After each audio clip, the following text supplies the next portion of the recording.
വട്ടമിട്ട് പറന്ന് ഒറ്റക്കുതിപ്പിന് കോഴിക്കുഞ്ഞുങ്ങളെ റാഞ്ചിയെടുക്കുന്ന സാധാരണ പരുന്തുകളിൽ നിന്ന് വ്യത്യസ്തനാണ് കൃഷ്ണ എന്ന പരുന്ത്. പന്തീരങ്കാവ് തെക്കേ വളപ്പിലെ മാധവന്റെ അനന്തശ്രീ എന്ന വീട്ടിൽ 2 ആഴ്ച പ്രായമായ 2 കോഴിക്കുഞ്ഞുങ്ങളുടെ സംരക്ഷകയാണ് കൃഷ്ണ. തള്ളക്കോഴിക്ക് പോലും അസൂയ തോന്നിക്കുന്ന വിധത്തിലാണ് കോഴിക്കുഞ്ഞുങ്ങളെ സ്വന്തം മക്കളെ പോലെ ചിറകിനടിയിൽ ചേർത്തുവെച്ചും ആഹാരം ചുണ്ടിൽ പകർന്നും കൃഷ്ണ മാതൃവാത്സല്യം പകരുന്നത്. 3 മാസം മുൻപ് തെങ്ങിൽ നിന്ന് വീണ് പരിക്കേറ്റ നിലയിലാണ് കൃഷ്ണ അനന്തശ്രീയിലെത്തുന്നത്. തന്നെ ചികിത്സിച്ച് ഭേദമാക്കിയ വീട്ടുകാരുമായി കൃഷ്ണ ചങ്ങാത്തത്തിലാവുകയായിരുന്നു. വീട്ടിലെ കോഴിക്കൂടിന് മുകളിൽ സ്ഥിരതാമസമാക്കിയതാണ് പിന്നീടുള്ള സംഭവ വികാസങ്ങൾക്ക് തുടക്കമായത്. കൂട്ടിൽ 2 മുട്ടകൾക്ക് അടയിരുന്ന തള്ളക്കോഴി പുറത്തു പോകുമ്പോൾ പരുന്ത് മുട്ടകൾക്ക് അടയിരിക്കുമായിരുന്നു. മുട്ട വിരിഞ്ഞപ്പോൾ അടയിരുന്നതിന്റെ അവകാശമുന്നയിച്ച് കോഴിക്കുഞ്ഞുങ്ങളുടെ സംരക്ഷണം കൃഷ്ണ ഏറ്റെടുക്കുകയായിരുന്നു. തന്റെ സംരക്ഷണയിലായിരിക്കുമ്പോൾ തള്ളക്കോഴിയെപ്പോലും കൃഷ്ണ കോഴിക്കുഞ്ഞുങ്ങളുടെ അടുത്തേക്ക് അടുപ്പിക്കില്ല. താൻ വെയിൽ കഴിയുമ്പോൾ കുഞ്ഞുങ്ങളെ ചിറകിന് കീഴിൽ ഒതുക്കി തണൽ നൽകാനും പരുന്തമ്മ മടിക്കാറില്ല.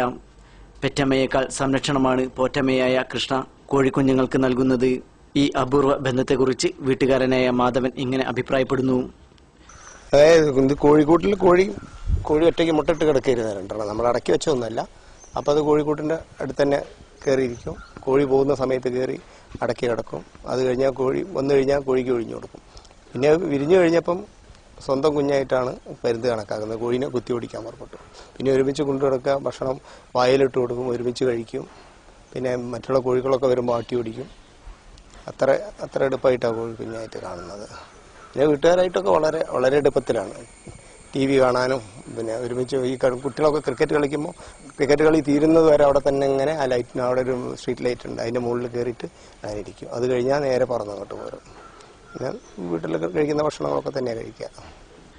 വീട്ടുമുറ്റത്തും സമീപത്തും ഏറെ സ്വാതന്ത്ര്യത്തോടെ പാറി നടക്കുന്ന കൃഷ്ണയ്ക്ക് പുഴുങ്ങിയ മുട്ടയും ഉപ്പുമാവും തക്കാളിയുമാണ് ഇഷ്ടാഹാരം. ലഭിക്കുന്ന ഭക്ഷണത്തിന്റെ ഒരു പങ്ക് തന്റെ കുഞ്ഞുങ്ങളുടെ ചുണ്ടത്ത് വെച്ചു കൊടുക്കാനും ഇവൾ മടിക്കാറില്ല. വീട്ടുകാർ പേര് ചൊല്ലി വിളിച്ചാൽ ഉടൻ പറന്നണയുന്ന കൃഷ്ണ വീട്ടിലെത്തുന്ന അപരിചിതരെ ശബ്ദമുണ്ടാക്കി പേടിപ്പിക്കുകയും ചെയ്യും. തൊട്ടടുത്ത പറമ്പിൽ ക്രിക്കറ്റ് കളിക്കുന്ന കുട്ടികളുടെ കളി ആസ്വദിക്കലാണ് കൃഷ്ണയുടെ പ്രധാന വിനോദം. 6 മാസം കഴിഞ്ഞാൽ മാത്രമേ ചിറകുകൾക്ക് ബലം ലഭിക്കുന്ന ദസ്ത അവസ്ഥയിലെത്തൂ എന്നതിനാൽ വളരെയേറെ ശ്രദ്ധയോടെയാണ് വീട്ടുകാർ ഇവളെ വളർത്തുന്നത്. ചിറകുകളുടെ ബലക്കുറവ് കാരണം പെട്ടെന്ന് പറന്നുയരാൻ കഴിയാത്തത് കൃഷ്ണയെ ശത്രുക്കൾക്ക് പെട്ടെന്ന് കീഴടക്കാൻ സാധിക്കുമെന്നതാണ് ഇതിനു കാരണം. ഇടയ്ക്ക് ഉയരങ്ങളിലേക്ക് പറക്കുമെങ്കിലും അധിക സമയവും കൃഷ്ണ കുഞ്ഞുങ്ങളുമായി അനന്തശ്രീയുടെ വരാന്തയിൽ തന്നെ ഉണ്ടാവും. സ്വന്തം കുഞ്ഞുങ്ങളെ ശ്രദ്ധിക്കാനും ലാളിക്കാനും സമയം കണ്ടെത്താൻ കഴിയാത്ത അമ്മമാർക്ക് മാതൃകയാവുകയാണ് കൃഷ്ണയും ഈ കോഴിക്കുഞ്ഞുങ്ങളും.